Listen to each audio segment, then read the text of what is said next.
Hablar de autismo es algo muy complicado, es un tema súper complejo, es muy amplio y lo que vamos a intentar el día de hoy es dar respuesta a las preguntas más frecuentes que se dan en el consultorio. Por lo tanto, hemos escogido una serie de preguntas para darles una respuesta lo más cercana y que sea lo más práctica y ayuda para la mayoría de los padres. Personas que tienen que ver con estos cuadros también, ¿no? Que en su familia o dentro de su familia tiene una persona con el diagnóstico de autismo o algún conocido que tenga el diagnóstico de autismo. Nos vamos a basar en dar respuesta a aquellas preguntas que generalmente no se encuentra la respuesta en el consultorio por tiempo o que hay muy poca cantidad de personas que pueden dar esta respuesta de manera sencilla. La primera pregunta, que es la más frecuente en consulta, es ¿qué es el autismo? El autismo tenemos que verlo como un trastorno del neurodesarrollo, es lo que la literatura nos dice, ¿no? ¿A qué se refiere trastorno del neurodesarrollo? Se refiere a que cuando se está produciendo o se está conformando, estructurando el cerebro en el vientre de la mamá durante el proceso del embarazo, va a producirse una serie de eventos ya que alteren la estructura del cerebro. Pero no solo nos tenemos que enfocar en una alteración a nivel de la estructura del cerebro, sino también que se puede alterar el funcionamiento del cerebro. Por eso se dice que es un trastorno del neurodesarrollo, cuando el cerebro o el sistema nervioso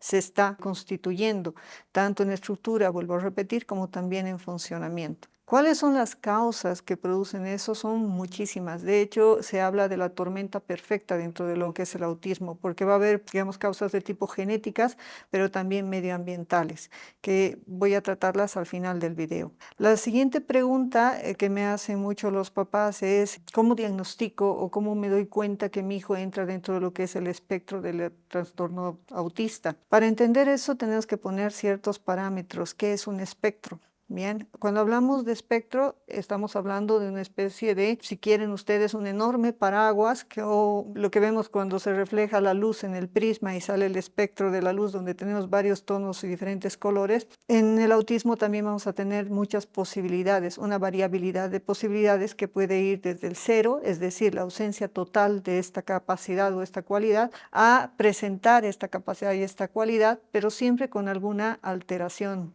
Bien, no es que va a llegar a la normalidad. Entonces, un espectro autista quiere decir que dentro de las capacidades y habilidades de una persona puede haber desde la ausencia hasta presencia de esa capacidad, pero siempre con un tipo de alteración, generalmente en la cualidad. Entonces, ¿qué es lo que yo tengo que entender de esto? Que no hay dos autistas iguales en el mundo, que hay variabilidad, como no hay un cerebro igual que se repite, es decir, todos tenemos un cerebro totalmente único, distinto, porque este cerebro se va moldeando con nuestra vivencia, con nuestro contexto, con todo lo que vamos acumulando en el día a día y en el continuo de nuestra vida. Es igual en el caso del trastorno del espectro autista, porque cada autista es diferente. Eso complica muchísimo el diagnóstico, porque al ser diferentes es difícil encajarlos en, digamos, parámetros que nos permitan dividir incluso el autismo o poner una especie, yo le llamo receta de cocina, donde se repiten los síntomas y solo hago un checklist,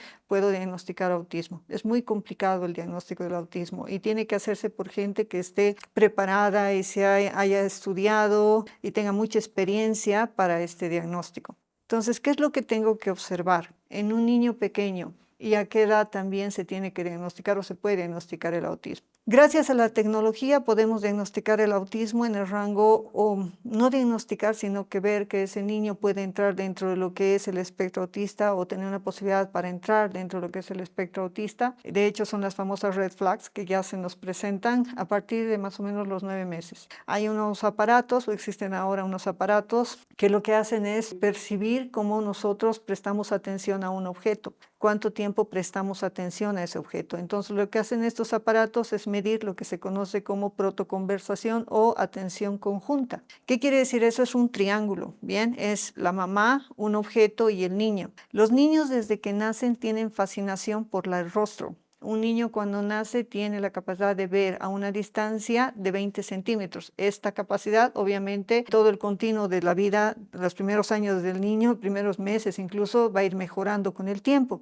Pero al principio se dice que solo ve 20 centímetros. Pero también se ha visto que los niños tienen predilección por ver el rostro humano. ¿Ya? Entre todos los estímulos que puede percibir un niño pequeñito, lo que quiere ver más que otras cosas es el rostro humano. Entonces, cuando ve el rostro humano, el niño lo que hace es ver ojos y boca. ¿Para qué? Para ver los movimientos que hace la boca, ¿ya? Y obviamente tratar de identificar lo que está emocionalmente transmitiendo la persona por medio de la lectura de los ojos. Entonces, con un niño pequeño lo que va a hacer es mirar los ojos de la mamá o del primer cuidador, que en este caso vamos a poner mamá, va a mirar los ojos de la mamá, luego la boca, y después si la mamá introduce un objeto, es decir, una sonajera o la leche o algo, el niño va a mirar a la mamá, va a mirar el objeto y va a volver a mirar a la mamá. A esa triangulación se llama protoconversación o atención conjunta. Eso es lo que un niño normal va a hacer o neurotípico. Es decir, mirar a la mamá, entender que la mamá se está refiriendo a un objeto que se ha introducido en el plano visual y que él puede correlacionar el objeto con el movimiento de la mamá. Bien, esa es una protoconversación, es una triangulación. Lo que se ve con estos aparatos es que el niño con autismo no realiza esta protoconversación. No hay esa atención conjunta y eso es un parámetro que nosotros podemos utilizar no para diagnosticar autismo, no quiere decir que el niño ya tenga autismo, sino lo que vamos a decir es que este niño puede que posteriormente, en meses posteriores, entre dentro de lo que es el espectro autista. Y esa es una, como les he dicho, una red flag que tenemos que tomar con mucha consideración. Bien, otra característica cuando son muy pequeñitos es que haya sonrisa social. La sonrisa social es un mecanismo que nosotros tenemos para ya empezar a socializar con nuestro entorno, para manejar nuestro entorno y reaccionar a nuestro entorno. Un bebé que es normotípico y que sonríe se da cuenta que la mamá también sonríe, entonces hay un feedback de información. O que cuando él sonríe, la gente le apapacha, ¿no? Lo levanta y tiene más interacción social con él. Entonces, es un parámetro que nosotros tenemos que observar. El niño posiblemente esté dentro del espectro autista, no tiene o no presenta la sonrisa social. El levantar las manitos hacia los papás pidiendo al niño que le den atención o que le vayan a levantar o que socialicen con él. En los niños con autismo generalmente esto no se da. Entonces son parámetros que una persona que tiene la experticia, que tiene el conocimiento, va a ir observando en el niño. ¿Quién debería observar estas características? Los pediatras y también los padres. Bien, el pediatra lastimosamente por el tiempo que tiene para ver a niños, especialmente en las consultas que son de salud pública o seguridad social, sistemas donde hay mucha consulta o muchos pacientes, no tiene el tiempo para ver estas cosas en muchas ocasiones, ¿bien? Y también los padres tienden a no fijarse en estas características. Entonces, ¿qué sucede? Tenemos el problema de que diagnosticamos el autismo entre los 5 y 6 años, o 4, 5, 6 años, ¿bien? Cuando ya estas características son muy evidentes. El problema es que hemos perdido tiempo y hemos perdido un tiempo valioso en el desarrollo de ese cerebro que no nos podemos dar el lujo de perder. Entonces, los primeros indicios están ahí. El detalle es saber qué buscar y qué es lo que tenemos que observar. Cuando va creciendo el niño, tenemos que tomar en cuenta algo que se conoce como hitos del desarrollo o ventanas de oportunidad. ¿Qué quiere decir eso? Que cuando el cerebro se va formando, va creciendo en el continuo de nuestra vida, tiene que ir adquiriendo ciertas capacidades en determinado momento. Si no adquiere esas capacidades en el momento indicado, no es que no las pueda conseguir después, sino que la calidad con que va a conseguir esas capacidades van a ser mucho menos que las que tendría esa capacidad si las hubiera adquirido en el momento ideal. Por ejemplo, en el desarrollo del niño, los primeros 2 años, lo que desarrolla es la parte sensorio-motora, ¿bien? Y ahí tenemos en psicología mucho, se habla y también en pediatría, que los pediatras, psicólogos y las personas que trabajan con los niños están obligados básicamente a conocer al detalle los hitos del desarrollo, es decir, según la edad, qué capacidades y características evolutivas tiene que tener el niño. Y si no se presentan esas características evolutivas o esas capacidades, esas son banderas rojas que nos están diciendo que ese proceso del desarrollo está alterado. No quiere decir, por favor, que ese niño ya entra dentro del espectro, sino que está alterado. Hay muchos papás que se preocupan mucho por ponerle la etiqueta, que si no sé, no me dan el diagnóstico, pero piensen a veces cuánto tiempo se pierde tratando de buscar esa etiqueta. Entonces, lo que tenemos que hacer es que si no encontramos un desarrollo evolutivo dentro de parámetros normales, tenemos que empezar a hacer terapia a ese niño. Independientemente del diagnóstico, sabemos que algo está pasando, algo no se está produciendo en forma adecuada, por lo tanto ya tenemos que intervenir. La atención conjunta, que haya un retraso en el desarrollo psicomotor, es decir, que el niño no levante la cabeza, no se siente en el mes que debe, no camine en las edades que tiene que caminar, no tome las cosas o agarre las cosas como tiene que tomarlas, que no explore el medio ambiente, que no sea curioso básicamente, son cosas que tenemos que tomar en cuenta. Si el niño no hace contacto visual con la persona, no me mira, bien, eso también es un parámetro que nos tiene que llamar la atención. Si el niño no desarrolla lenguaje en las etapas que tiene que desarrollar lenguaje, me tiene que llamar la atención. ¿Qué tiene que presentar el niño? En los primeros, alrededor de los 9 meses más o menos, 6 a 9 meses, el balbuceo o lo que se llama el laleo. El niño tiene que jugar con su aparato bucofonatorio, haciendo que este madure, ¿no? Preparándolo para el lenguaje. Tenemos que saber a grandes rasgos que alrededor del año y un mes, un año, 2 meses, el niño tiene que presentar lo que se conoce como la holofrase o palabra frase, es decir, una palabra que represente todo lo que el niño quiere decir. Por ejemplo, mamá, y que extienda las manos significa mamá, por favor, levántame, tengo hambre, o apapáchame. Una sola palabra utiliza el niño para decir toda una oración, una frase. Es intento de comunicación, ¿no? Y el niño lo está desarrollando. Después, a los 2 años más o menos, va a empezar a utilizar 2 o 3 palabras sin articulaciones, es decir, sin utilizar artículos todavía, pero ya va a utilizar 2 o 3 palabras, lo que se llama habla telegráfica. Es como un telegrama, ¿no? Muy pocas palabras, pero que ya significa algo, que nos da una intención de comunicación y que el niño ya empieza a crear un discurso. Lo interesante, a los 5 años, el estallido del lenguaje, ¿no? El niño ya tiene un lenguaje con el cual ya puede él controlar su entorno, pero lo más interesante, el niño ya en este momento empieza a entender tiempos. Si a un niño pequeñito le preguntas de 5 años, lo recoges del colegio, o 4 años, lo recoges del colegio y le preguntas, ¿qué ha pasado hoy en el colegio? Es como abrir un dique, ¿no? Te va a empezar a contar todo lo que ha ocurrido en el día. Incluso va a imitar la voz de la profesora si es que le ha contado un cuento. Entonces tiene la capacidad no solo de hablar, sino que tiene la capacidad de entender algo que ha pasado y algo que va a venir. ¿Eso qué quiere decir? Que está manejando el tiempo, que está empezando la percepción del tiempo. Entonces son detalles de un desarrollo neurotípico a grandes rasgos que nosotros tenemos que conocer.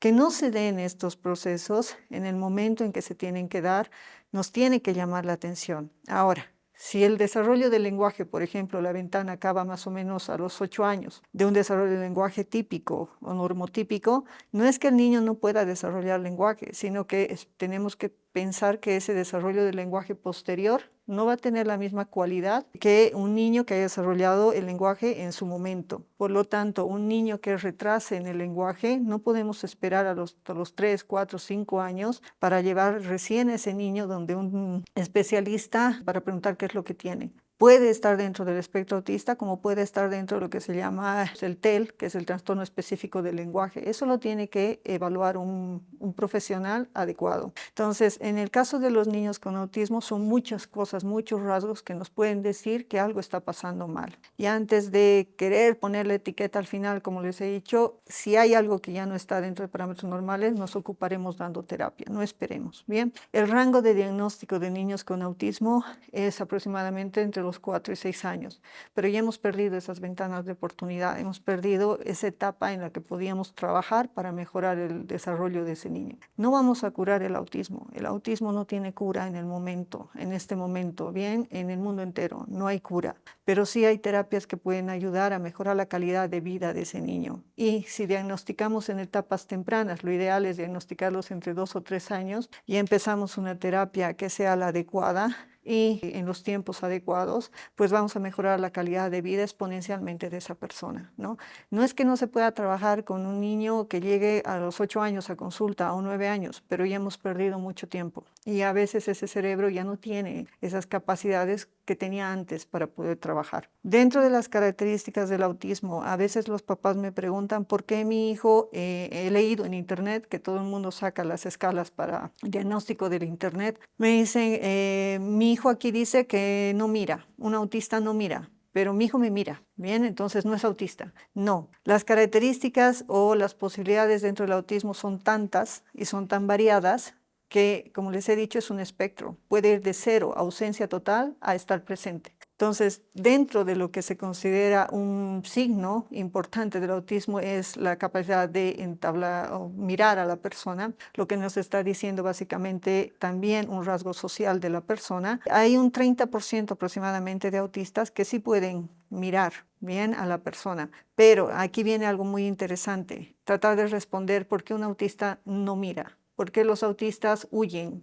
a mirar el rostro? Y esto tiene una explicación. Cuando nosotros miramos a una persona, la intención de mantener la mirada es leer a esa persona, es leer las intenciones de esa persona y acomodar mi respuesta conductual y emocional a lo que he leído de esa persona. Entonces, un niño con autismo, entre las teorías que se maneja de por qué rehuye la mirada, es porque la cara cambia muy rápido. Tenemos gestos que cambian muy rápidamente. Una persona neurotípica sabe leer esos gestos. Y como cambia tan rápidamente, tu cerebro tiene la capacidad también, que se llama flexibilidad cognitiva, de cambiar tu respuesta a lo que tú estás leyendo. Bien, les voy a dar un ejemplo. Si yo estoy muy feliz y me he ido muy feliz en el día, pero me encuentro con mi amigo o mi amiga y yo veo que mi amigo está con una cara muy compungida, que está triste, yo no voy a ir a decirle lo bien que me ha ido en el día. Bien, voy a poner mi tono emocional en resonancia a lo que estoy viendo.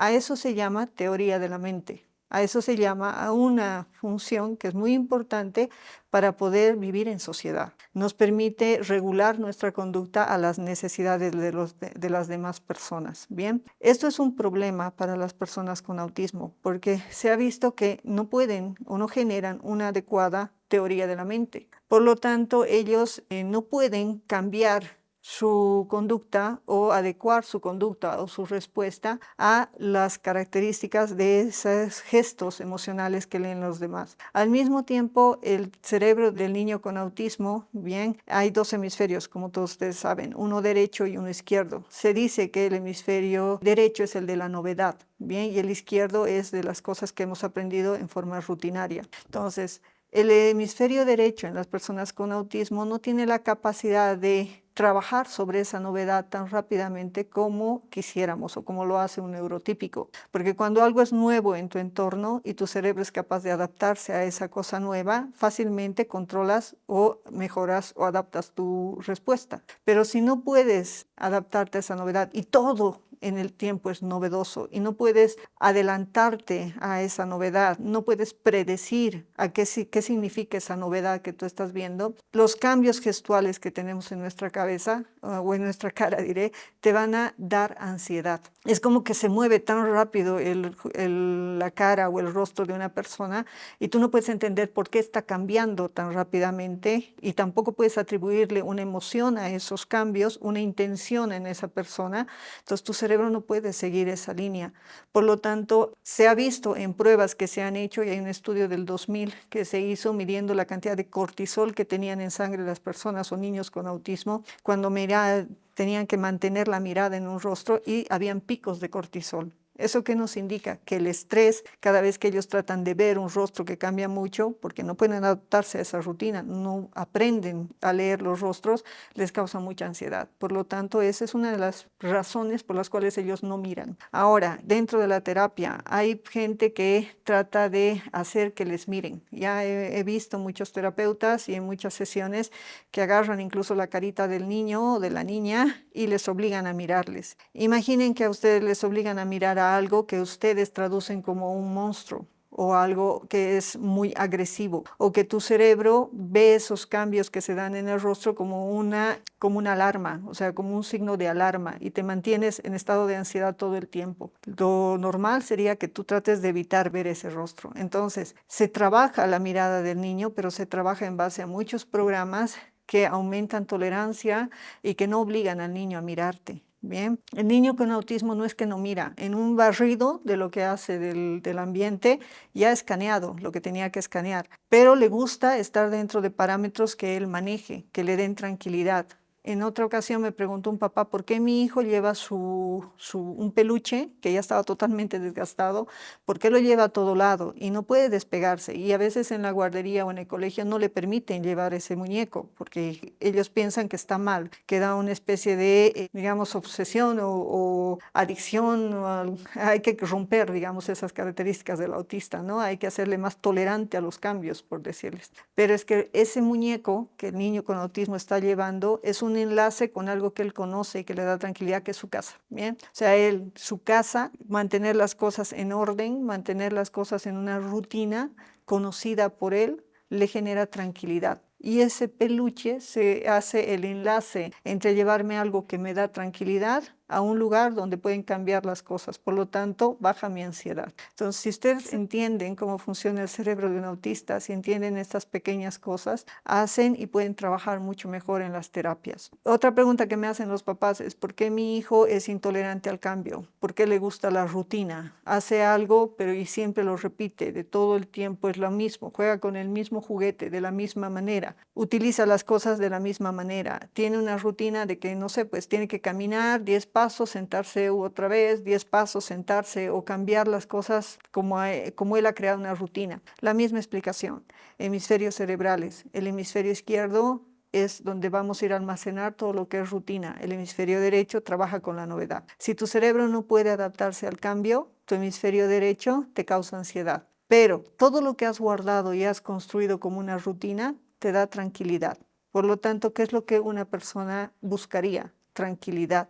Y si yo conozco un medio ambiente, conozco una rutina y no la cambio, eso me da tranquilidad. Alterar eso genera un pico de estrés y no ayuda en el aprendizaje. Entonces, hay terapia, hay programas que nos ayudan a mejorar el tiempo de tolerancia del niño para que ya no sea tan rígido, pero respetando las particularidades de ese niño. Otra pregunta muy usual es: ¿cómo manejo las conductas disruptivas en mi niño con autismo? Para empezar, tienes que conocer qué es lo que está pasando con tu niño. Tienes que entender que lo rutinario a él le da tranquilidad y lo nuevo le causa ansiedad. Entonces hay muchos papás que agarran a su niño con autismo y quieren hacerlo bien. Entonces le llevan de un lugar a otro. Bien. Cuando tú eres niño y te explican, te dicen: hoy vas a ir al colegio, después te voy a recoger para ir a la terapia de fonoaudiología o logopedia, luego vas a ir a psicomotricidad, luego te toca el terapeuta conductual y después tienes que ir con el pediatra. Tú entiendes que hay un ciclo que se va a dar y tú entiendes que una cosa va a seguir a la otra y tu cerebro se prepara para todos esos cambios.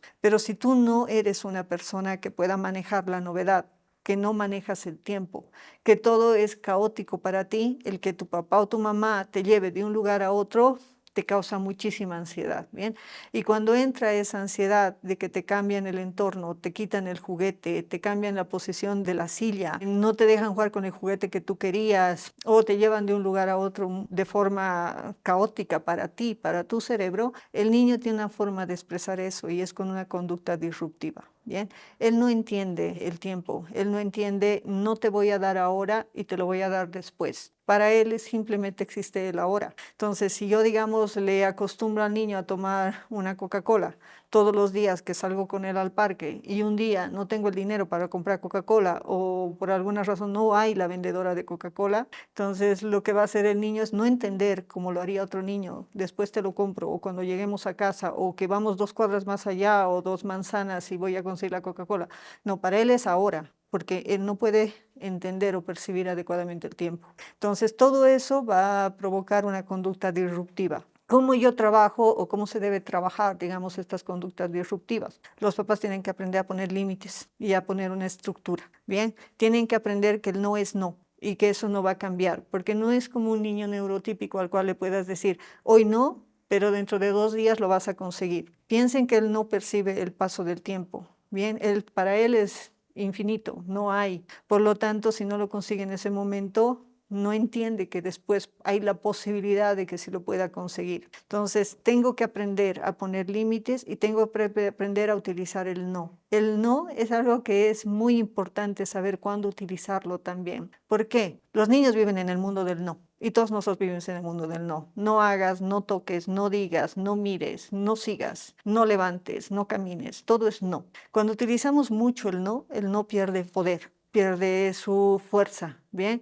¿Por qué? Porque el niño se acostumbra a que el no puede cambiar, pero tampoco hay algo que suceda si yo no hago caso al no. Y aquí entran muchos papás con niños o adolescentes neurotípicos que me van a dar la razón. ¿Por qué? Si yo le digo a mi hija, por ejemplo, no vas a ir a bailar el fin de semana, porque no, pero toda la semana mi hija me hincha y me molesta y me dice, ya pues mamá, y 2 horas antes de ir a la fiesta, por favor, dame permiso, que yo voy a ir, que es que el otro. Y la mamá llega un momento en que por cansancio le dice, ya anda, ¿qué le has enseñado a tu hija? Que la próxima vez, si es muy, muy insistente, 2 o 3 horas más, igual lo va a conseguir. Bien, entonces una persona neurotípica puede entender que hay situaciones en las cuales por insistencia consiga las cosas. Bien, puede entender, pero un niño con estas características no entiende eso. Por lo tanto, si tú dices no, tiene que ser no, pero tienes que ser capaz de saber o tienes que tener cuidado a qué le dices que no. No se puede decir no a todo. Entonces tiene que ser el no guardado para momentos muy especiales en el desarrollo del niño con autismo.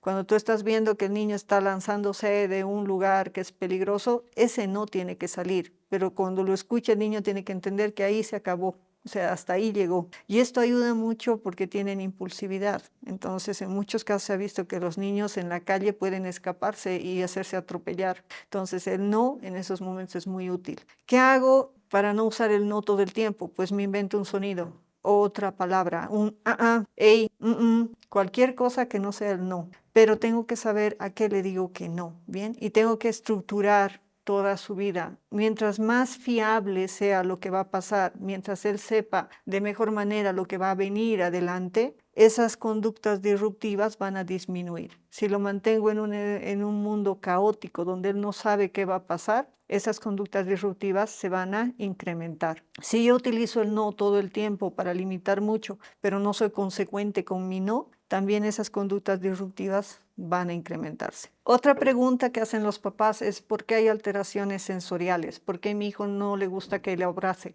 ¿Por qué mi hijo no soporta un tipo de comida? ¿Ya? Algo que tenemos que entender en el cerebro del autista es que hay una alteración en la estructuración y en la función. ¿Qué quiere decir? Para que me entiendan, ¿cómo es el cerebro de un autista? Vamos a imaginar que vamos a construir una ciudad y que cada parte de la ciudad tiene un color definido, rojo, verde, amarillo y blanco, por decirles, algo muy grande, ¿bien? Cuando vienen las neuronas, no tienen color, cuando están iniciándose en el desarrollo del cerebro, no tienen color. Entonces hay un proceso que se llama inducción neuronal. Es cuando hay mecanismos genéticos que le dicen a una neurona, ok, tú te vas a volver verde y vas a ir donde están los verdes. Tú vas a ser amarillo y vas a ir donde están los amarillos. Esos factores genéticos hacen que esa estructuración del cerebro sea correcta. Es como una sinfonía, todo tiene que sonar al tiempo exacto y de la manera adecuada. En las personas con autismo se ha visto que esto está alterado. Por lo tanto, imaginen que tenía que haber 10 verdes, 10 amarillas, 10 rojas, 10 blancas, por decirles. Cuando se induce esas neuronas, muchas de las neuronas que tenían que ir al lugar verde terminan en el lugar rojo. Por lo tanto, vamos a tener 15 neuronas en el lugar rojo cuando teníamos 10, pero vamos a tener 5 en el lugar verde donde teníamos que tener 10. Por lo tanto, va a haber mayor cantidad de neuronas en algunos lugares y menor cantidad de neuronas en otros lugares. Eso hace que algunas áreas del cerebro de la persona con autismo trabajen mucho más y otras áreas tengan menor capacidad, o sea, son hipofuncionantes. En el caso de las sensaciones, se ha visto que muchos autistas tienen muchísima mayor cantidad de neuronas en la corteza sensorial. Por lo tanto, alguno de los 5 sentidos o más de uno pueden estar hiperfuncionantes o hipofuncionantes. Cuando están hiperfuncionantes, quiere decir que son más reactivos a los estímulos que cualquier otra persona respondería de manera normal. Y cuando son hipofuncionantes, es como si tuvieran una especie de anestesia y no responden a estos estímulos de la manera en que los demás lo hacen. Entonces, ¿qué tendríamos? Hay niños con autismo que aparentemente no perciben el dolor. Pueden estar con la manito atrapada en la puerta y no les duele.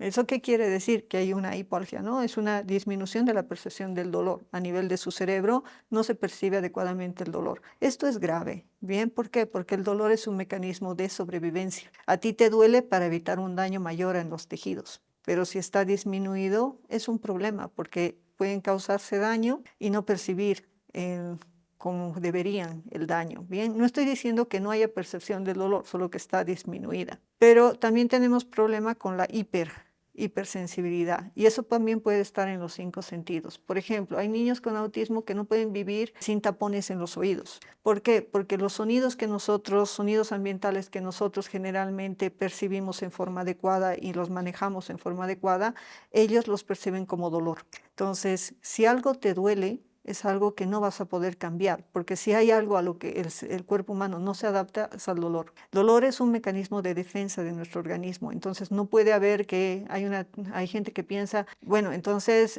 voy a estimular frecuentemente eso, ya digamos el sonido, voy a hacer que esté percibiendo sonidos agudos todo el rato, pensando que se va a volver tolerante a eso, pero es que tú no te vuelves tolerante al dolor, ¿bien? Siempre va a doler, porque es un mecanismo biológico de defensa, evolutivo de defensa de tu cuerpo, no es adaptativo. Entonces, no va a dejar de doler. Hay niños que no toleran cierto tipo de texturas en los alimentos. Esas texturas, les voy a dar un ejemplo, el plátano tiene una textura muy especial que tú no lo percibes porque eres neurotípico, pero tiene una textura que es especial, o la mandarina, que es muy ácida, por decirles, ¿no? Entonces, eso él lo percibe como algo que incluso puede ser molesto o le causa dolor. Por lo tanto, puede sentir náuseas, y hay gente que intenta darle esa comida porque tiene que comer, no busca otra, o busca otra opción. Hay niños con autismo que no soportan un cierto tipo de luces brillantes, les causan daño porque es mucho estímulo a nivel de la retina, o que puede incluso hacer que presenten conductas disruptivas tratando de escaparse de esas luces brillantes.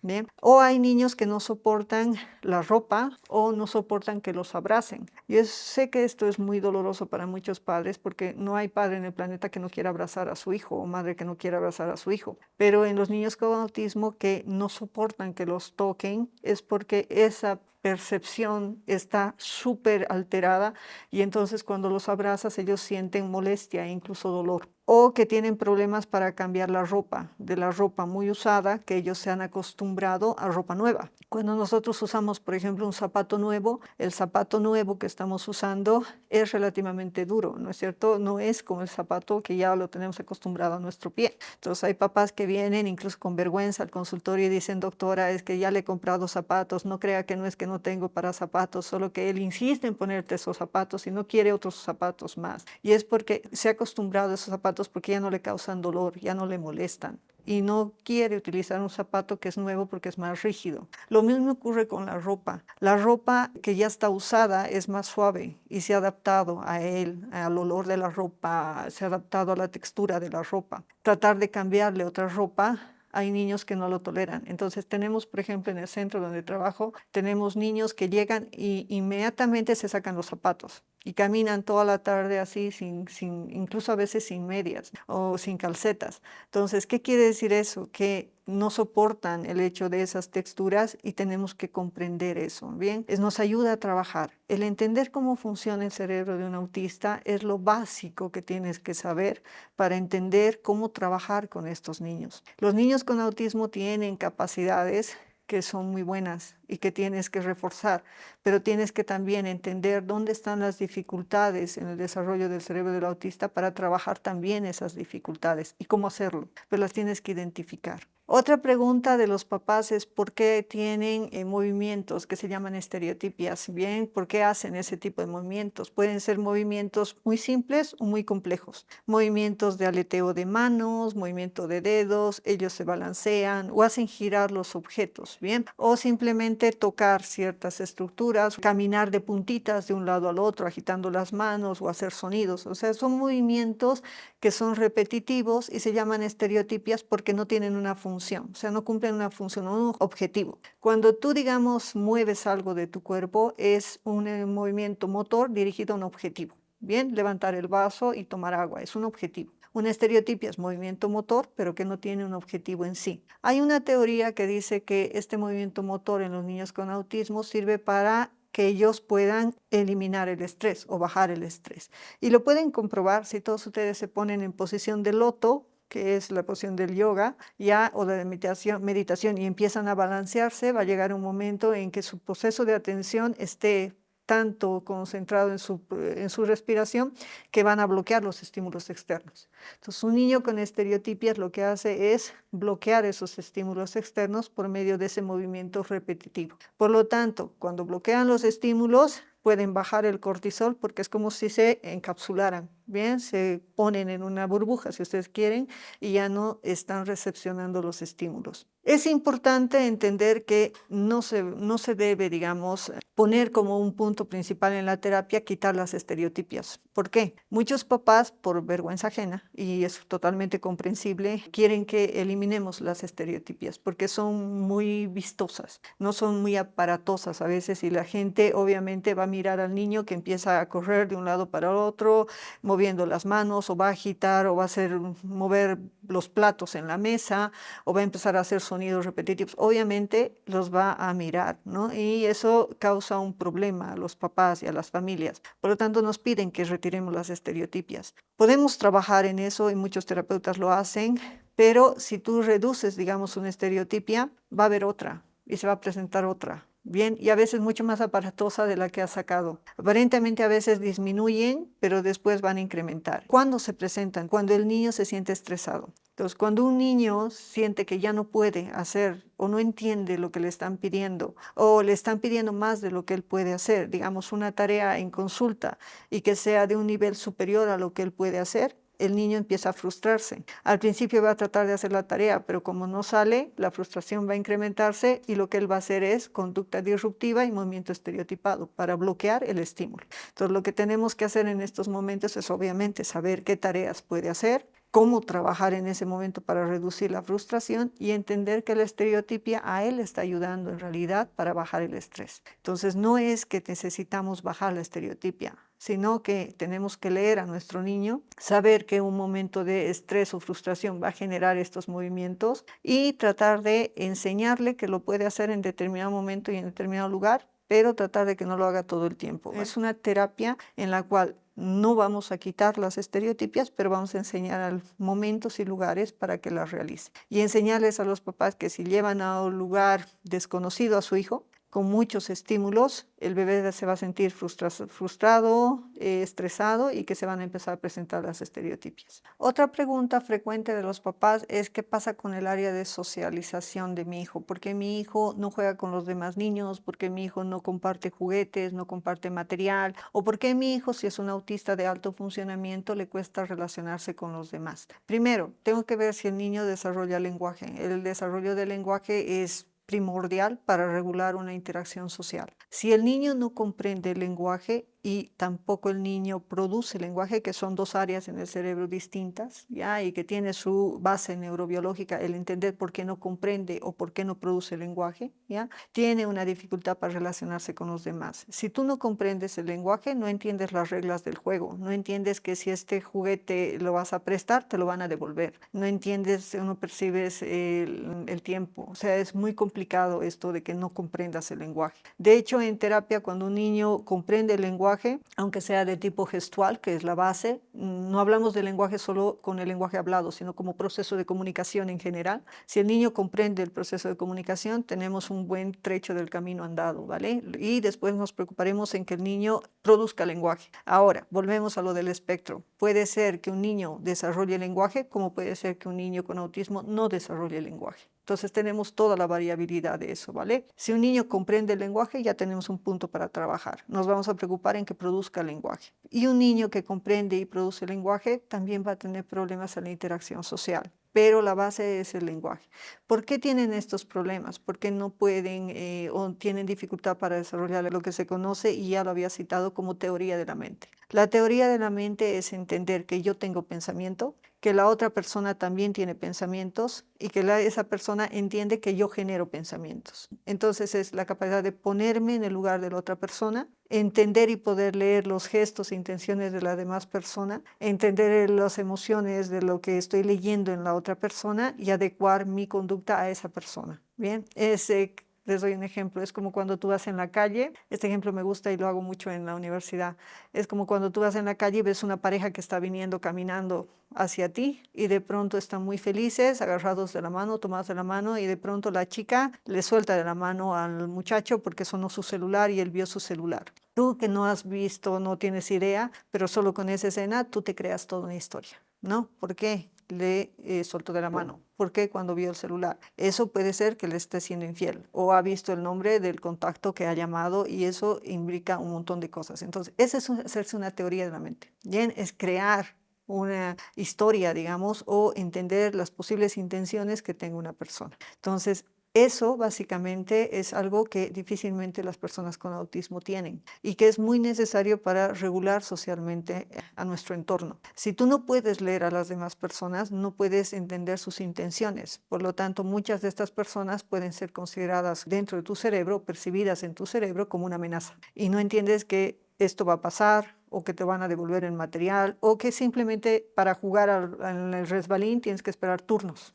¿No? No entiendes que hay que esperar turnos, las reglas de los juegos, no entiendes. ¿Qué pasa con los autistas de alto funcionamiento que sí tienen lenguaje, que desarrollan en un lenguaje que dentro de parámetros que podemos considerar normales? Ellos no entienden la ambigüedad del lenguaje. Bien, el lenguaje es increíble porque tú puedes estar diciendo una cosa y con tus gestos estar haciendo la representación de otra. Y el cerebro de la persona que te está escuchando puede percibir ambas cosas. O que tú cuentas un chiste y tú entiendes que es un chiste. Entiendes el sarcasmo, entiendes la ironía y eso te permite adecuar también tus respuestas y entender las relaciones sociales. Imagina una persona que no pueda entender el sarcasmo, que no entienda la ironía o que no entienda que algo es un chiste. Bien, eso dificulta muchísimo su capacidad de socialización. Los adolescentes especialmente tienen muchas modas, bien, en la forma en que hablan, muchas palabras que toman de diferentes idiomas, las mezclan y para ellos tiene un significado. Cada vez hay palabras que inventan mucho más. Hay personas que dicen que están destrozando el español o el castellano, ¿bien? ¿Por qué? Porque hay muchos modismos que ellos utilizan.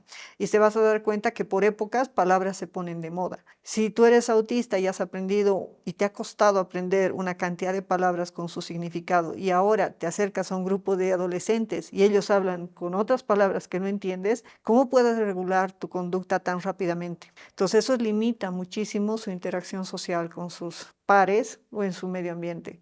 Entonces ellos buscan generalmente personas mayores o de más edad para relacionarse porque estas personas mayores tienen ya una estructura de lenguaje un poco más sólida, no hay tanto modismo y ellos pueden encajar a veces mucho mejor. Entonces, ¿cómo se trabaja con estas personas? La terapia básicamente es enseñarles como un juego de roles, ¿bien?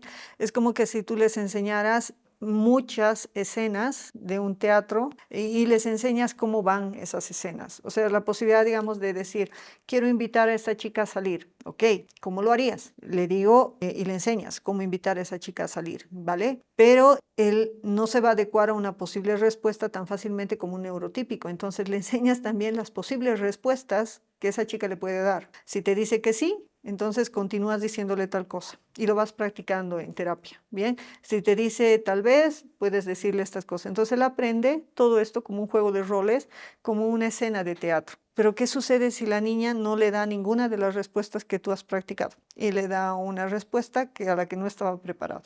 Entonces, esa capacidad de imaginación, de creatividad para generar una respuesta en ese momento es algo que es muy complicado para ellos, aun sean autistas de alto funcionamiento. Entonces eso disminuye la posibilidad de relacionarse socialmente en forma fluida como los demás lo hacemos. Otra consulta que hacen los papás es que la verdad es que hay mucha romantización de lo que es el autismo, entonces muchos papás que dicen mi hijo es un genio, ya me han dicho que mi hijo es autista y lo relacionan con su hijo va a ser un genio. Si conoces la estructura del cerebro y como les había dicho que hay áreas donde hay mayor cantidad de neuronas, ¿ya? Entonces va a haber áreas en las cuales va a haber podemos decir, una producción que hace esa área dentro del cerebro, ¿bien? Entonces, esas áreas pueden ser relacionadas con una determinada capacidad que esa persona tenga. Primero, y para que nadie se enoje, el cerebro no funciona en forma modular. No hay áreas en el cerebro específicas para una capacidad en sí.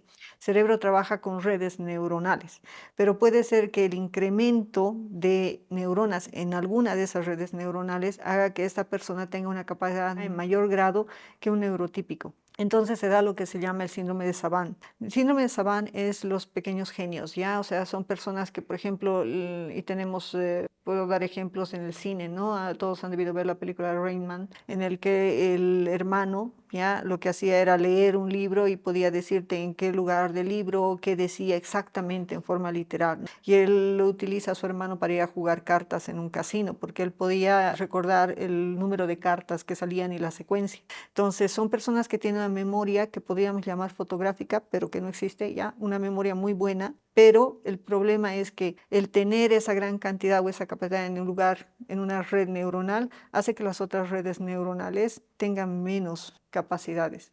Entonces, como que explota una, ya se ve magnificada, por decirte, pero hay un proceso de descompensación en las demás áreas. Entonces, cuando dicen mi hijo es un genio y mire, doctora, puede saber números, realiza estos cálculos matemáticos o tiene una memoria increíble, sí, pero veamos el otro lado. ¿Tiene lenguaje? ¿Tiene capacidad de flexibilidad cognitiva? ¿Tiene imaginación? ¿Tiene creatividad?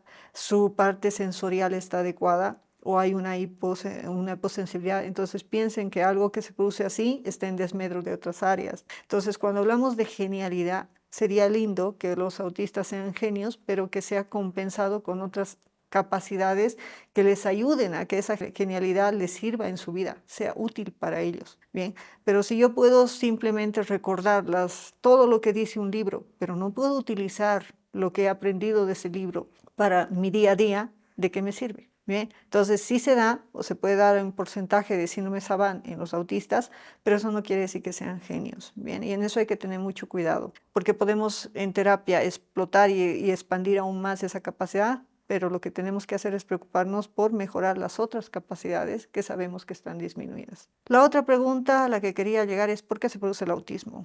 El autismo tiene muchas causas. Se dice que es multifactorial. Bien, les hablaba de la tormenta perfecta. Y es porque ahora se sabe que hay una causa genética. El autismo tiene un alto índice de heredabilidad. Se ha visto que en gemelos monocigóticos, es decir, idénticos, la heredabilidad o la parte genética juega hasta un 90% de posibilidad de que ambos sean autistas. Cuando hablamos de mellizos, es decir, de hermanos que nacen al mismo tiempo pero que vienen de dos bolsas, entonces hablamos de hasta un 40-50%. Y si hablamos de que tengo un hermano mayor que nació antes y que tiene autismo, la posibilidad de que otro hijo tenga autismo va reduciendo hasta un 5 a 10%. Bien, entonces sí hay una parte genética. Se sabe que actualmente que hay unas 150 genes que ya han sido identificados con alta probabilidad, de alto impacto se les conoce, que tienen implicancia con el autismo, pero que hay como 800 a 1000 genes que todavía se están estudiando y que no tienen tanto impacto.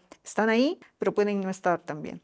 Entonces hay una parte genética muy importante. ¿Qué hace la parte genética y qué hacen estos genes? El que más estudiado es el SHANK3 y este gen, junto con otros, lo que hacen es trabajar en la unión de neuronas, en la sinapsis neuronal. Estos genes, cuando trabajan mal, lo que hacen es limitar la sinapsis neuronal. Entonces, si no se da una buena sinaptogénesis, que es el nombre correcto, tu cerebro no va a comunicarse en forma adecuada. Bien, hay otros genes que tienen que ver con la inducción neuronal, es decir, decirle a esta neurona si va a ser blanca, amarilla, roja, negra. Hay otros genes que tienen que ver con la migración neuronal, es decir, una vez que tú te vuelvas verde, tienes que ir al lugar donde están los verdes. Entonces, eso se llama migración neuronal. Si eso está alterado, puede ser que acabes donde estaban los rojos. Entonces, va a haber un problema a nivel de la estructuración del cerebro. Hay causas medioambientales que también están metidas dentro del autismo y por eso se habla de la tormenta perfecta. Tienes genes y medio ambiente. En el medio ambiente, la edad del padre y de la madre es importante. Algo interesante, por ejemplo, el consumo de grandes cantidades de tabaco y grandes cantidades de alcohol en la adolescencia de un varón, ya puede hacer que estos espermatozoides que este varón tiene envejezcan más rápido. Entonces, puede ser que a tus 20 años, 30 años, te hayas reventado como pipoca, como yo le digo, ¿no? O sea, hayas vivido con mucha cantidad de consumo de sustancias, nicotina, alcohol y otras cosas, pues, y quieres tener un hijo a tus 40 años, tú tienes 40 años, pero tus espermatozoides puede que tengan 70, porque los has envejecido antes, las células que producen los espermatozoides, ¿vale? Entonces, eso puede hacer, y se ha visto que es un factor que puede incrementar los casos de autismo. Si hay una relación entre la rubiola o algunas infecciones con picos de autismo que se han hecho y se han determinado por muchos estudios que se han hecho. Uno interesante es de la fiebre, relación de fiebre en infecciones con presencia de niños con autismo en Noruega que se hizo. Hay otras causas medioambientales que todavía no están bien identificadas, como la presencia de metales pesados, organofosforados, alimentación en la madre. En el caso de los metales pesados es algo bien interesante porque se ha hecho un estudio en base a los dientes de leche de los niños. No podemos hacer un estudio retrospectivo en un niño con autismo, no sabemos, ¿bien? No se puede. Entonces se ha visto que si cogemos los dientes de leche del niño, imaginen un diente de leche como un árbol. En los anillos del árbol, ¿no? Cada vez que cumple un año, un árbol hace un nuevo anillo y va creciendo. En los dientes de leche son como capas que se van sumando una tras otra. Entonces, si nosotros tomamos un diente de leche y le hacemos un estudio de metales pesados, se ha visto que hay altos índices o se relaciona la cantidad de plomo que se identifica en esos dientes de leche con los cuadros de autismo. Entonces ya tenemos un metal pesado que está relacionado con esto y que es medio ambiente y es epigenética. Bien, entonces son muchas las causas, como les digo, que dan o pueden ser relacionados con la presencia del autismo. Lo que tenemos que entender es que es un multifactorial que depende de muchas cosas y que están metidos genes y ambiente ahí, ¿no? ¿Quién diagnostica el autismo? Y esto es para terminar. El clínico, ya la persona que es la llamada para el diagnóstico del autismo es un pediatra del desarrollo, que no es un pediatra, es un pediatra que se ha especializado en desarrollo del niño, un neurólogo, mejor si es un neuropediatra, que es un neurólogo que tiene la especialidad también dentro de pediatría. Esos son las personas, y un psiquiatra, mejor si es un psiquiatra infantil, ¿no? Son las personas encargadas de dar el diagnóstico clínico del autismo. Estas personas, si tienen mucha experticia, pueden hacer el diagnóstico en una visita, o sea, ver, relacionar las características y dar el diagnóstico de TEA, ¿no? Obviamente, una vez que den ese diagnóstico clínico, van a buscar que este diagnóstico clínico se vuelva un diagnóstico funcional y ahí, para eso van a llamar ¿a quién? A un neuropsicólogo clínico. Este neuropsicólogo clínico va a evaluar al niño y va a hacer un diagnóstico ya no de autismo, sino de qué áreas dentro del cerebro están involucradas, de qué áreas presentan una capacidad de desarrollo dentro de parámetros normales y qué áreas están disminuidas. Y luego el trabajo que se tiene que hacer es transdisciplinario, ya ni siquiera multidisciplinario, tiene que ser un sistema transdisciplinario. Entonces, un sistema transdisciplinario involucra a varios terapeutas. La clave ahí es un terapeuta conductual, la base. Viene interesante un foniatra, que es el que va a trabajar todo lo que es el lenguaje, un psicomotricista, porque tiene que trabajarse el desarrollo psicomotor del niño. Tiene que haber una persona que haga estimulación temprana, y eso es el equipo, ¿no? Junto con el pediatra, el neuropediatra, incluso el psiquiatra que está metido ahí. La familia también necesita terapia y también necesita aprender para trabajar con ese niño, cómo lo puede hacer, ¿bien? Terapias, hay un montón. Hay mucha, pero hay que saber diferenciar lo que es ciencia, pseudociencia y anticiencia. Ciencia es aquello que tiene validez científica, estudios científicos que sean de larga data y que demuestren que esa terapia funciona y que se mantiene en el tiempo. ¿Qué quiere decir eso? Que si se acaba el terapeuta o por alguna razón se quita la terapia, lo que se ha avanzado en el niño no se va a caer, bien, se va a mantener. Entonces quiere decir que ha habido una buena terapia. Pseudociencia, aquellas terapias que no tienen una validez científica o están en proceso de estudio. Y las anticiencias son aquellas que no tienen validación científica. Entonces, hay algo que me gustaría decir a los papás: no pierdan tiempo. El tiempo es crucial en el cerebro de ese niño. Si algo no tiene para perder ese niño es el tiempo. Entonces, busquen un buen terapeuta que sepa pero qué está pasando en ese cerebro, que entienda lo que es el autismo, y de esa manera va a poder ayudar adecuadamente a ese niño. Bien, en medicamentos, hay medicamentos que se pueden utilizar, pero se dice que los medicamentos se tienen que restringir lo máximo que se pueda. Se tiene que trabajar con medicamentos cuando hay epilepsia, que a veces se asocia en un buen porcentaje con epilepsia, cuando hay trastornos del sueño y cuando hay agresividad, pero una agresividad que ya no puedas controlar en terapia. Es decir, que hayas trabajado y que el niño se autoagreda o agreda a los demás de manera que ya no se lo pueda controlar. Conozco niños que tienen que vivir con casco porque van y se golpean su cabeza contra la pared o contra el piso. Entonces a esos niños sí hay que darles medicación. Para lo otro está la terapia. Que no se sienta, que no me atiende, que no me mira, que no, su proceso atencional es muy bajo, muy pequeño, que aparentemente no aprende, su memoria está mal, hay terapia y se puede trabajar. Dura más, hay más costo, es más difícil, es muy dura, pero la ventaja es que no hay medicamentos de por medio, ¿no? Y los medicamentos no del todo son inocuos, siempre van a ir a alterar algo. Entonces hay que trabajar de esa manera. Es el consejo, ¿no? Si hay alguna pregunta que no hayamos podido responder durante este video y tienen más dudas, sería bueno si lo ponen en los comentarios y así vamos a recolectar más cantidad de preguntas que ustedes tengan para realizar otro video. Y si alguno requiere una consulta más particular o una consulta de algo que quieran más específico, pueden agendar una cita que se va a dejar el enlace al pie del video. Gracias.